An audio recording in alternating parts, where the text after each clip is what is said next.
All right, let's get it. Ladies and gentlemen, welcome to the Bullpen.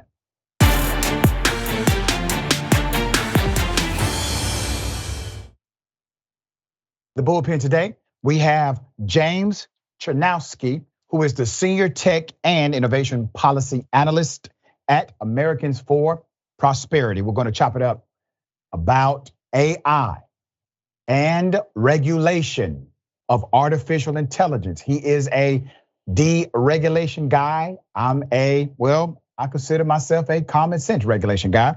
James, thank you for being on Indisputable. How are you? I'm doing great. Thanks for having me. How are you doing? I'm doing quite well. So James, I don't want to presume what you know or believe about the regulation of AI. So if you would, give us your sentiment and I will then opine. Yeah, absolutely. I think artificial intelligence is an extraordinarily promising technology. It has the ability to transform multiple industries of our economy, as well as open up creative opportunities for individuals that are operating inside the United States and around the world. So I think that there's a lot of positives. I'm not gonna pretend that it's all sunshine and rainbows. I do recognize that there are in fact some risks with this promising technology. But I think that a lot of the rhetoric that surrounds those risks has been overblown and in many ways mischaracterized, and in some senses a little bit unrealistic. And it's not that I'm an anti-regulations guy. I am definitely, as you would say, a common sense regulations person. I think that if we have good regulations that set up good rules of the road, then we can actually support and not stifle this very promising technology that can definitely, I think, unleash a whole new industrial revolution in the United States and really offer up a lot of opportunities for everybody. What regulations do you agree with as it relates to artificial intelligence in America? Yeah, I think that's a great question. And I think that honestly, in some ways, it's a little too early to go and be prescriptive with what kinds of regulations might need to apply specifically to AI. What I would say is that there's this misconception that the AI, as we know it, is this Wild West, and that's not necessarily true.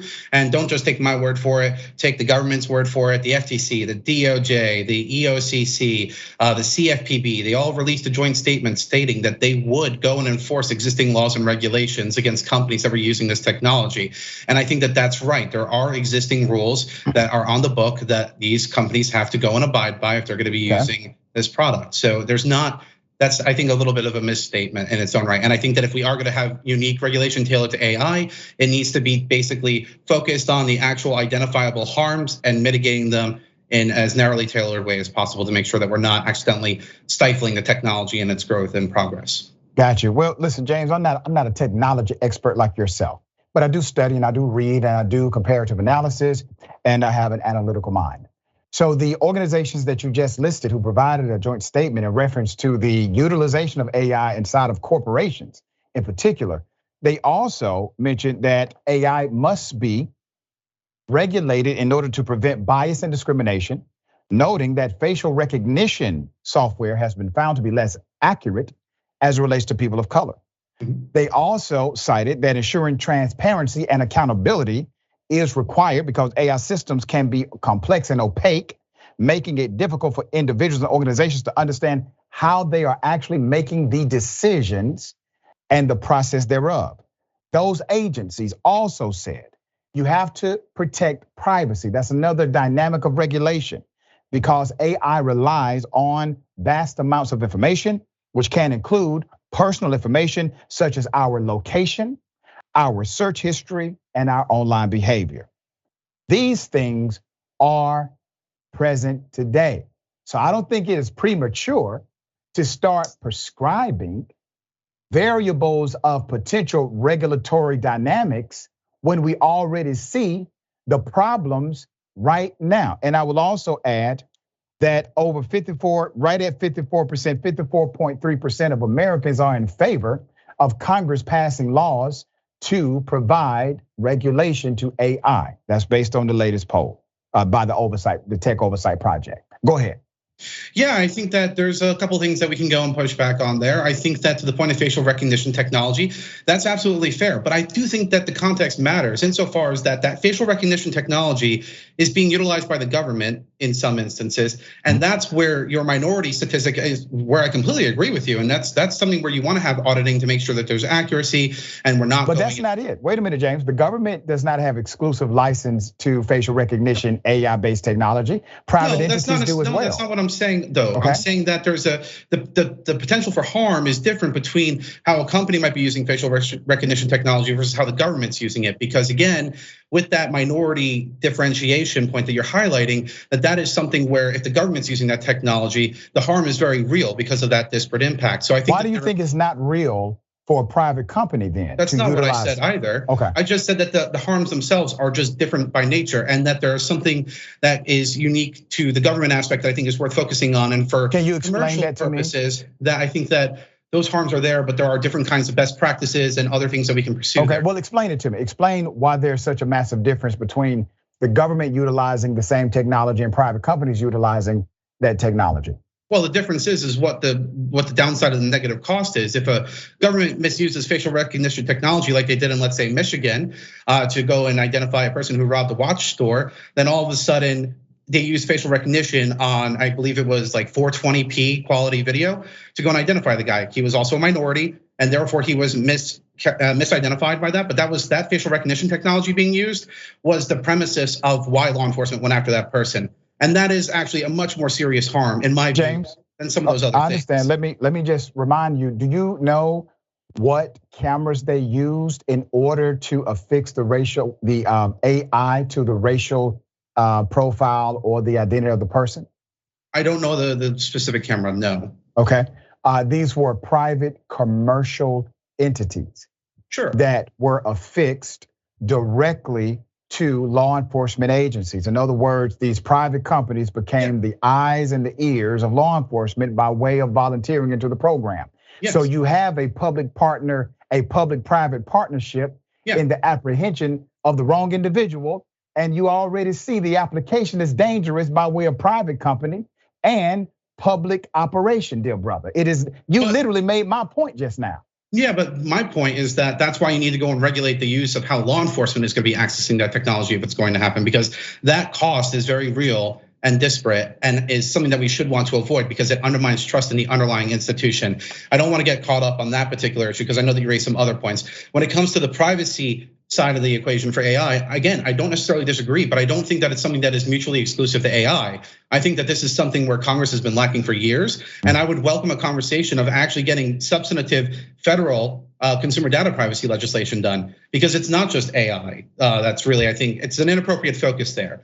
And I guess the other aspect that I think is where this conversation gets misled with AI is that right now, that conversation, especially from Congress and the president and some other individuals, has been focused on the fact that, there was this perceived failure to do something about social media and Section 230. And now that there's this new opportunity with AI, this equally transformational technology, that we should be doing something there. And I think that that's the wrong way to be, couching this conversation, because what you're doing there is you're basically imposing the problems that are associated with social media onto a new and emerging technology that's fundamentally different, like AI. And I don't think that that's helpful. I think that that actually distracts away from the conversations that we need to have around AI, and lets us get distracted into more partisan kinds of conversations that don't actually let us make I actually agree with that point. And James, I read your commentary about the basically conflation of social media and AI. I agree with that point.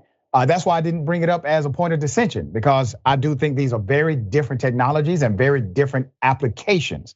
But I will say this, I'm currently a law student, all right? So I'm learning things about application of law that are emerging given case law that's coming out. So we used to have very simple definitions of libel and slander. Technology has kind of changed that. Is this a written thing? Is this a said thing? When it comes to AI, what if somebody develops an AI technology? See, we're not talking about things that look real. We're talking about realism. We're talking about things that appear absolutely authentic, not things that just seem realistic to us.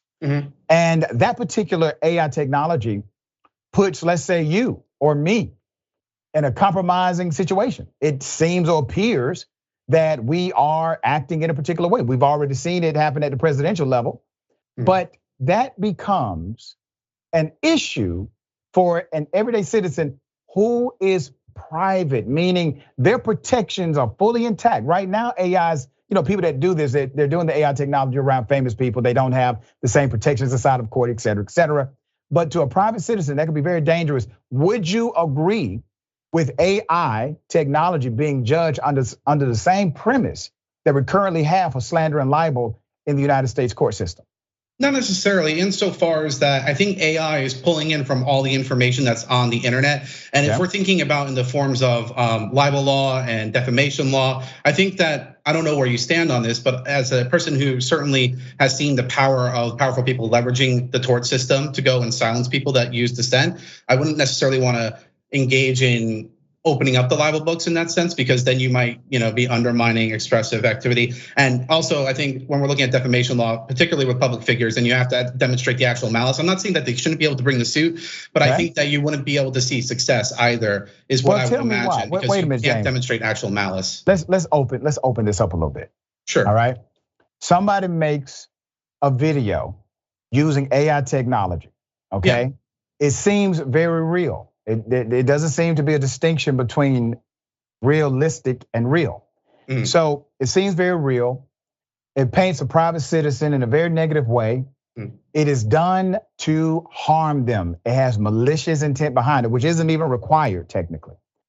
You are saying that you don't think that is something that the person who has been harmed should be able to bring to a court and say, this should not happen to me?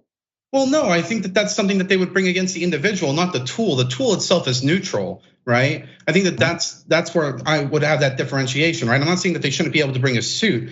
I'm saying if they tried bringing a suit against the underlying AI tool, that would probably not be successful because of the public figure status. If it's someone like you or me. No, not public figure. I'm saying private citizen, to be specific in the application of the standard. I would still go and say that you don't want them bringing the lawsuit against the company. It's about the person who executed the tool to actually create the harm. Let me tell you why that's an interesting point of view. Because if an individual utilizes a private product, a product from a private company, and they are able to utilize it based on its functioning parameters, meaning it is manufactured or produced to do these things, and you engage in doing what it says it's able to do, and that engagement harms another person, guess what? The manufacturer is liable, because the manufacturer created a product that explicitly said, here's what you can do. In other words, if there's an iron that's created that says, and if you want to, you can burn people with it. You're allowed to do that.